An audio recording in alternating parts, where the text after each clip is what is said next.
पाकिस्तान के सालाना कॉन्ट्रैक्ट में विशेष सम्मान मिलने के बाद बाबर आजम के लिए एक और अच्छी खबर आई है। वो खबर ये है कि न्यूजीलैंड के लेग स्पिनर ईश सोडी ने उनका नाम विशेष तौर पर लिया है।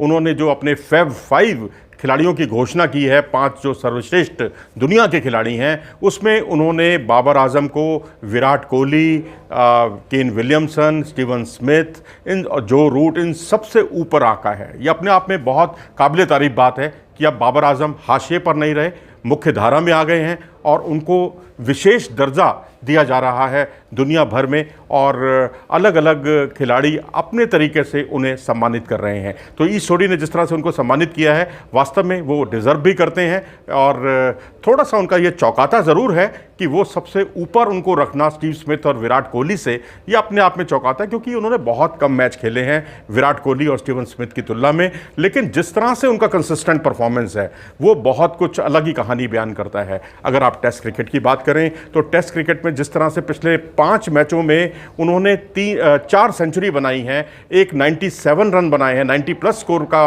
उन्होंने बनाया है, और ऑस्ट्रेलिया में उनकी एक सेंचुरी और एक 97 रन है। तो ये अपने आप में उनकी मौजूदा फॉर्म को दर्शाता है। इतना ही नहीं, अगर वनडे क्रिकेट की बात करें तो वनडे क्रिकेट में भी पिछले 5 मैचों में उनकी 2 सेंचुरी हैं, और उसके अलावा भी उन्होंने बेहतरीन प्रदर्शन किया है। T20 क्रिकेट की बात करें तो पिछले 5 मैचों में उनकी 3 हाफ सेंचुरी हैं। तो और दुनिया के वो नंबर 1 खिलाड़ी भी बने हुए। बेशक टीम की रैंकिंग जा चुकी है, टीम वर्ल्ड नंबर 1 नहीं है अब पाकिस्तान की T20 क्रिकेट में, लेकिन जो बाबर आजम है वो बरकरार रहे हैं लंबे समय तक। और अब जिस तरह से उन्हें सम्मानित किया गया उनके क्रिकेट बोर्ड द्वारा, क्योंकि वो पहले ही कप्तान थे T20 क्रिकेट के अपनी टीम के, और उसके बाद उन्हें वनडे क्रिकेट टीम का भी कप्तान बना दिया गया है। तो ये अपने आप में बहुत अच्छी बात है, क्योंकि वर्ल्ड कप में वो कप्तानी उनके हाथ में नहीं थी, सरफराज के हाथ में कप्तानी थी। सरफराज से कप्तानी लेकर अब बाबर आजम को सौंप दी गई है। बाबर आजम की जो सबसे अच्छी बात है वो है उनके कवर ड्राइव। अगर इतने दर्शनीय कवर ड्राइव होते हैं उनके, जो जेमिमा रॉड्रिक्स जो भारत की महिला खिलाड़ी हैं, उनसे पूछा गया कि आपके लिहाज से कवर ड्राइव में सबसे अच्छा प्लेयर कौन है। उन्होंने कहा कि मैं खुद कवर ड्राइव बहुत अच्छा लगाती हूं, और ये कला उन्होंने ना तो रोहित शर्मा से सीखी, ना विराट कोहली से सीखी। ये कला उन्होंने जो बाबर आजम हैं उनके वीडियोस देख देख कर सीखी। ये अपने आप में बहुत बड़ी बात है कि विराट कोहली और रोहित शर्मा को छोड़कर अगर कोई भारतीय क्रिकेटर बाबर आजम, पड़ोसी मुल्क बाबर आजम को अपना आदर्श माने, खासकर कवर ड्राइव लगाने में, तो वो अपने आप में बहुत कहानी खुद ब खुद बयान करता है कि वो बेहतरीन खिलाड़ी हैं इस समय। और जिस तरह से उनके शॉट्स उन्होंने हेज़लवुड पर कवर ड्राइव लगाए, मिचेल स्टार्क पर उन्होंने कवर ड्राइव लगाए, वो वास्तव में काबिल तारीफ़ है। जिस तरह वेस्ट इंडीज़ में उन्होंने लगातार बैक टू बैक 3 सेंचुरीज़ बनाई, उससे उन्होंने अपने आप को जो 80 के दशक के खिलाड़ी ज़हीर अब्बास और 90 के दशक के खिलाड़ी सईद अनवर की श्रेणी में शामिल कर लिया। वो तीसरे पाकिस्तानी खिलाड़ी हैं जिन्होंने लगातार 3 सेंचुरी बनाई वनडे क्रिकेट में, और पहले उन्होंने वनडे और सीमित ओवर के क्रिकेट में अपनी पहचान बनाई। उसके बाद टेस्ट क्रिकेट की बारी आई, और टेस्ट क्रिकेट में भी जिस तरह से उन्होंने, उनके बढ़ते हुए कदम हैं, और उसको देखते हुए लगता है कि वो बहुत आगे तक जाएंगे। और अभी ये कहकर कि उन्होंने बहुत कम क्रिकेट खेला है, उन्हें खारिज नहीं किया जा सकता। इसकी शुरुआत हुई भारत की ओर से जेमिमा रॉड्रिक्स द्वारा, इसकी शुरुआत को आगे बढ़ाया गया ईश सोडी द्वारा, जो कि न्यूजीलैंड के खिलाड़ी हैं, लेग स्पिनर, भारतीय मूल के खिलाड़ी हैं। उन्होंने उन्हें सर्वश्रेष्ठ खिलाड़ी की संज्ञा दी। और तो और T20 क्रिकेट में फास्टेस्ट 1000 रन, फास्टेस्ट 1000 रन बनाने का जो गौरव है, वो भी बाबर आजम के नाम जुड़ा हुआ है, और उन्होंने इस क्षेत्र में विराट कोहली को पीछे छोड़ा था। हालांकि अभी ये शुरुआत है, और निश्चित तौर पर उनमें आगे बढ़ने का बहुत मादा है। और जिस तरह से उनकी औसत 50 रन प्रति पारी की वनडे क्रिकेट में और T20 क्रिकेट में पार हो चुकी है, अब टेस्ट क्रिकेट में उन्हें इसी फॉर्म को बरकरार रखने की ज़रूरत है, और इसको वो बरकरार रख भी रहे हैं, क्योंकि पिछले 5 टेस्ट मैचों में जो 4 सेंचुरी हैं उनकी, वो वास्तव में काबिल तारीफ़ है। और अगर हम दूसरे खिलाड़ियों की बात करें जिनको फैब 5 में जगह दी गई है, उसमें स्टीवन स्मिथ हैं, जो कि दुनिया के नंबर 1 खिलाड़ी हैं, लेग साइड के फनकार हैं। कई बार तो हमने देखा उनको, मोहम्मद आमिर की जो गेंद को ऑफ, क्या 5वें स्टंप पर पड़ने वाली गेंद को भी उन्होंने लेग साइड पर छक्का लगाया। ये अपने आप में उनकी एक अलग तरह की काबिलियत को दर्शाता है।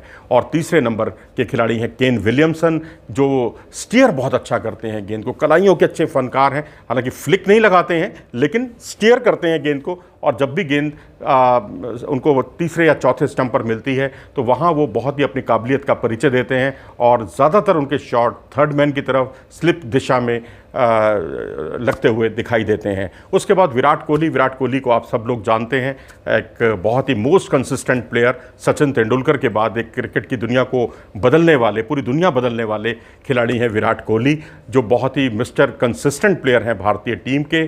कवर ड्राइव बेहतरीन है उनके पास, और कवर ड्राइव के साथ साथ कभी कभी यही कवर ड्राइव उनकी कमज़ोरी भी बन जाते हैं, तो वो अपने शॉट्स को सीमित कर लेते हैं और अपनी गलतियों से सीखते हैं। ये उनकी बहुत बड़ी विशेषता है, और यही बात है, यही वजह है कि बाबर आजम में भी विराट कोहली का अक्स दिखाई देता है, क्योंकि वो भी अपनी कमियां दूर कर रहे हैं, अपनी कमज़ोरियों से सीखते हैं। उसके बाद जो पांचवें खिलाड़ी हैं वो हैं जो रूट, जो कि इंग्लैंड से ताल्लुक़ रखते हैं, और उनको टेस्ट क्रिकेट की उनके ऊपर छाप लगी हुई थी कि टेस्ट के बेहतरीन खिलाड़ी हैं, लेकिन वनडे क्रिकेट में 50 का औसत पार करना ये दर्शाता है कि वो टेस्ट हो या वनडे हो, वो सीमित ओवर क्रिकेट में भी बेजोड़ हैं, और कभी कभी जो वो स्पिन गेंदबाजी करते हैं वो भी उनके लिए बहुत ही निर्णायक साबित होती है। और जो रूट में काफ़ी क्षमताएं हैं, और सबसे बड़ी बात यह है कि वो स्पिन को बहुत अच्छे तरीके से खेलते हैं। स्पिन को जिस दिशा में गेंद टर्न हो रही है उस दिशा में बल्ला घुमाना या अगेंस्ट द स्पिन खेलना, ये उनकी बहुत बड़ी काबिलियत है। तो इस तरह से ईस्ट सोडी ने जो बात कही है काबिले गौर है, और ये पाकिस्तान क्रिकेट के लिए बहुत अच्छा संकेत है। भारतीय क्रिकेट तो खैर अभी तक विराट कोहली के इर्द गिर्द घूमता है, विराट कोहली और सीमित ओवर क्रिकेट में रोहित शर्मा के, लेकिन बाबर आजम का उभरना पड़ोसी मुल्क से, जहाँ की क्रिकेट बहुत ज़्यादा काफ़ी उतार पर आ गया है। ठीक है, चैंपियंस ट्रॉफी जीती पाकिस्तान ने, कुछ एक T20 में नंबर 1 की पोजीशन भी बनाई पाकिस्तान ने, लेकिन कुल मिलाकर ओवरऑल अगर आप देखेंगे तो बाबर आजम का महत्व इसलिए भी थोड़ा ज़्यादा मैं मानता हूँ क्योंकि उनकी टीम में उस कदर बल्लेबाज नहीं है, वैसे कदर कंसिस्टेंट बल्लेबाज नहीं है, क्योंकि वो अकेले पड़ जाते हैं। आप देखिए, यदि ऑस्ट्रेलिया में जाते हैं, एडिलेड में, नॉटिंघम में, या कहीं भी इंग्लैंड में नॉटिंघम में वो सेंचुरी बनाते हैं, बर्मिंघम में सेंचुरी बनाते हैं, लेकिन टीम उनकी नहीं जीत पाती कई बार, क्योंकि बाकी बल्लेबाजों से उन्हें सहयोग नहीं मिल पाता, और वो हतोत्साहित होने का खतरा रहता है ऐसे खिलाड़ी के लिए। लेकिन वो खिलाड़ी बिना हतोत्साहित हुए कंसिस्टेंट परफॉर्मेंस कर रहा है। अब आप देखेंगे विराट कोहली को, उनको भारतीय टीम में, टेस्ट टीम में खेलते हैं तो उनको अजिंक्य रहाणे से लेकर चेतेश्वर पुजारा से लेकर तमाम खिलाड़ियों से एक अच्छा सहयोग मिलता है, मयंक अग्रवाल से, अब तो रोहित शर्मा से भी अच्छा खासा सहयोग मिलने लगा है, हनुमा विहारी से अच्छा सहयोग मिलता है। वनडे क्रिकेट की बात करें तो वनडे क्रिकेट में भी उनके पास एक अच्छी टीम तैयार है, और यही हालत जो रूट के साथ है, यही स्थिति विलियमसन के साथ है, और यही स्थिति स्टीवन स्मिथ के साथ है, क्योंकि उनके पास बल्लेबाजों की एक अच्छी खासी जमात मौजूद है। आप क्या सोचते हैं इस बारे में कमेंट सेक्शन में ज़रूर लिखें, और अगर आपको ये वीडियो पसंद आया हो तो इसे लाइक करें और हमारे चैनल को सब्सक्राइब करना ना भूलें।